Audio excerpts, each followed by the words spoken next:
कभी आपने सोचा है कि जिस संसद को देश का सबसे बड़ा लोकतांत्रिक मंदिर कहा जाता है, अगर उसी संसद की कुर्सियों तक ऐसे लोग पहुंच जाएं जिनके ऊपर खुद आपराधिक मुकदमे दर्ज हो, तो सवाल किस पर उठेगा?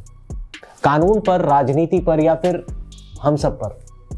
जरा सोचिए, जिस सदन में कानून बनाए जाते हैं, अगर उसी सदन में बैठे कुछ लोगों के खिलाफ कानून की किताबें पहले से ही खुली हों, तो ये सिर्फ एक खबर नहीं रहती, बल्कि लोकतंत्र के आईने में दिखाई देने वाली एक ऐसी तस्वीर बन जाती है जिसे देखकर हर नागरिक को ठहर कर सोचना पड़ता है।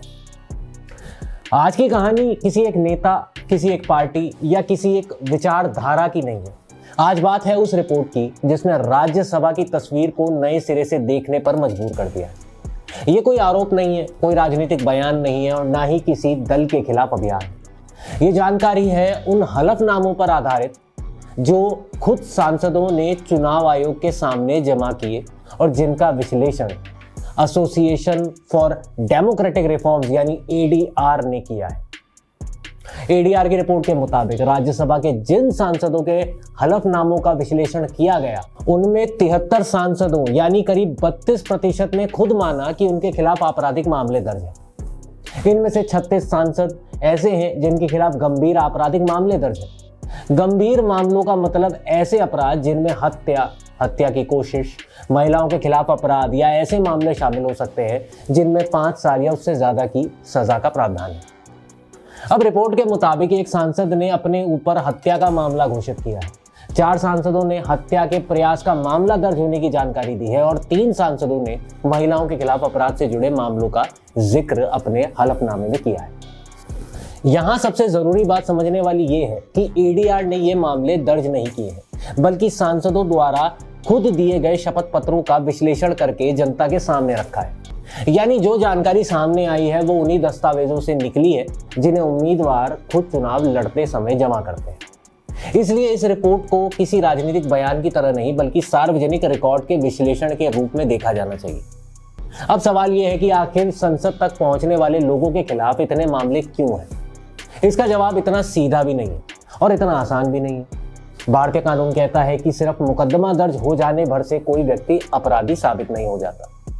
जब तक अदालत किसी व्यक्ति को दोषी करार नहीं देती, तब तक उसे कानून की नजर में निर्दोष माना जाता है। यही वजह है कि कई सांसद अपने खिलाफ दर्ज मामलों को राजनीतिक साजिश बताते हैं, तो कई मामलों में वर्षों तक सुनवाई चलती रहती है और फैसला आने में लंबा समय लग जाता है। लेकिन दूसरी तरफ लोकतंत्र का एक दूसरा सवाल भी खड़ा होता है। अगर जनता के प्रतिनिधि बनने वाले लोगों के ऊपर गंभीर आरोप हैं, तो क्या ऐसे मामलों का जल्दी निपटारा होना चाहिए? क्या राजनीति में आने वाले लोगों के लिए जवाबदेही का स्तर और ऊंचा होना चाहिए? यही वो सवाल है जिन्हें एडीआर जैसी संस्थाएं समय समय पर आंकड़ों के जरिए देश के सामने रखती है। ये रिपोर्ट किसी को दोषी साबित नहीं करती, लेकिन लोकतंत्र के सामने खड़े सवालों को जरूर उजागर करती है। अगर आपको लगता है कि ये सिर्फ कुछ सांसदों की कहानी है, तो जरा पार्टीवार आंकड़ों पर भी नजर डालिए। एडीआर की रिपोर्ट के मुताबिक जिन सांसदों के हलफनामों का विश्लेषण किया गया है, उनमें सबसे ज्यादा सीटें भारतीय जनता पार्टी की। रिपोर्ट के अनुसार बीजेपी के 99 राज्यसभा सांसदों में से 27 सांसदों ने अपने ऊपर आपराधिक मामले घोषित किए। कांग्रेस के 28 सांसदों में से 12 सांसदों ने ऐसे मामलों की जानकारी दी और तृणमूल कांग्रेस के 13 में से 4 सांसद, आम आदमी पार्टी के 10 में से 4 सांसद, बीआरएस के 8 में से 3 सांसद और सीपीआई के 5 में से 3 सांसदों ने भी अपने हलफनामों में आपराधिक मामलों का जिक्र किया है। अब यहाँ एक बात साफ समझना जरूरी है कि ये आंकड़े किसी एक दल को कटघरे में खड़ा नहीं करते, बल्कि बताते हैं कि राजनीति में आपराधिक मामलों का मुद्दा लगभग हर बड़े दल तक पहुंच चुका है। यानी समस्या किसी एक पार्टी की नहीं है, बल्कि पूरे राजनीतिक सिस्टम की दिखाई देती है। यही वजह है कि जब चुनाव आते हैं तो हर पार्टी साफ छवि की राजनीति की बात करती है, लेकिन उम्मीदवारों के चयन के समय तस्वीर कई बार अलग नजर आती है। अब सवाल उठता है कि आखिर राजनीतिक दल ऐसे उम्मीदवारों को टिकट क्यों देते हैं जिनके खिलाफ पहले से मुकदमे दर्ज है? इसका जवाब कई राजनीतिक विश्लेषक चुनावी गणित में तलाशते रहते हैं। अब उनका कहना है कि कई बार ऐसे उम्मीदवार अपने इलाके में मजबूत जनाधार रखते हैं, आर्थिक रूप से प्रभावशाली होते हैं या लंबे समय से संगठन से जुड़े होते हैं। कई मामलों में राजनीतिक दल ये भी तर्क देते हैं कि उम्मीदवार के खिलाफ दर्ज मुकदमे राजनीतिक प्रतिबद्धता का नतीजा है और अदालत से दोष सिद्ध होने तक उन्हें अपराधी नहीं माना जा सकता। कानून भी यही कहता है कि सिर्फ एफआईआर या चार्जशीट किसी व्यक्ति को दोषी नहीं बताते। लेकिन लोकतंत्र में सवाल सिर्फ कानूनी नहीं होता, नैतिक भी होता। जब जनता वोट डालने जाती है तो वो सिर्फ एक उम्मीदवार नहीं चुनती, बल्कि आने वाले सालों के लिए कानून बनाने वाला प्रतिनिधि भी चुनती है।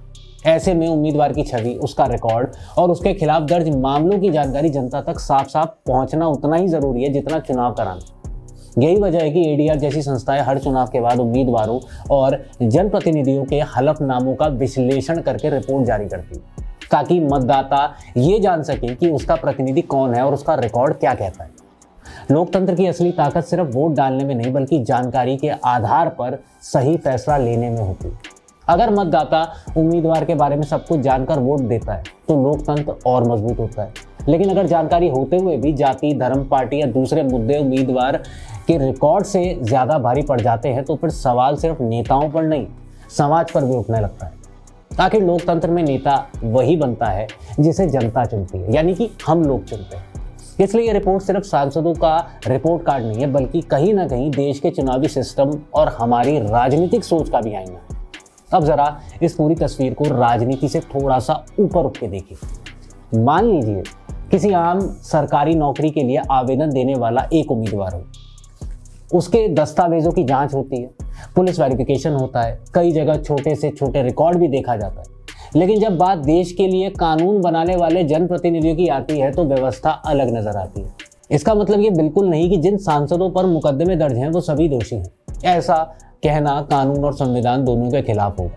लेकिन ये सवाल जरूर उठता है कि जिन मामलों की सुनवाई सालों तक चलती रहती है, उनका असर लोकतंत्र पर क्या पड़ता है।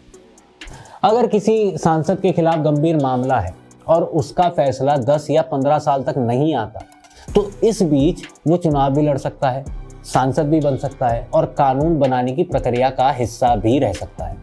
यही वजह है कि लंबे समय से चुनाव सुधारों की मांग उठती रहती है।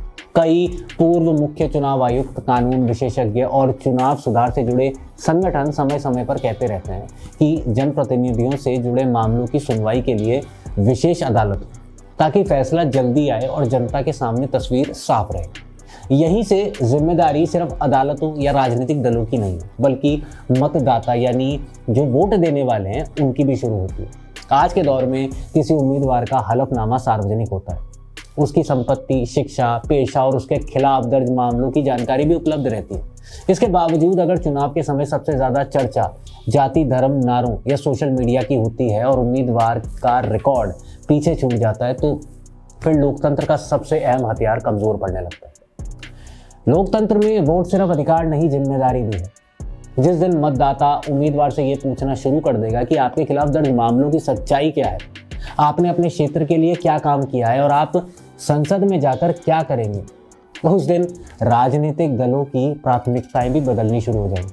क्योंकि राजनीति आखिरकार वही जाती है जहां जनता उसे ले जाना चाहती है।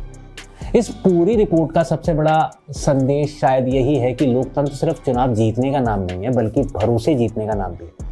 एडीआर की रिपोर्ट हमें किसी नेता को अपराधी घोषित करने के लिए नहीं कहती, बल्कि हमें सच जानने का मौका देती है।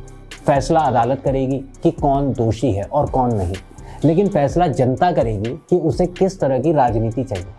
अगर संसद को देश का सबसे ऊंचा लोकतांत्रिक मंच कहा जाता है, तो वहां बैठने वाले हर जनप्रतिनिधि से उम्मीद भी है सबसे ऊंची होनी चाहिए।